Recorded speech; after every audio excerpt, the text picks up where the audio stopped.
ఇద్దరు అన్నదమ్ములు వాళ్ళ దగ్గర ఉన్న 1 ఎకరం పొలంలో కలిసి వ్యవసాయం చేస్తూ ఉండేవారు. అందులో తమ్ముడికి పెళ్ళై పిల్లలు కూడా ఉన్నారు. కానీ అన్నయ్యకి మాత్రం ఒక్కడే ఉండేవాడు.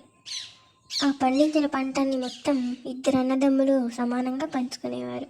అయితే అన్నయ్య ఏమనుకున్నాడంటే, నేనంటే ఒక్కడే ఉంటాను, తమ్ముడికి భార్య పిల్లలు ఉన్నారు కాబట్టి పంటని సమానంగా పంచుకోవడం న్యాయం కాదు అని అనుకున్నాడు.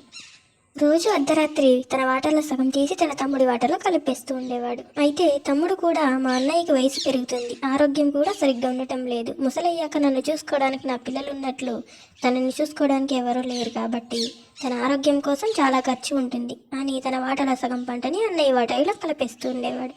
సో ఇలా జరుగుతున్నప్పుడు ఒకరోజు రాత్రి ఆ ఇద్దరు చీకట్లో ఎదురెదురుపడి తమకు ఒకరి మీదకొకరున్న ప్రేమను రియలైజ్ అయ్యారు. సో అన్నదమ్ముల బంధం అంటే అందరికీ ఆదర్శప్రాయంగా ఉండాలి.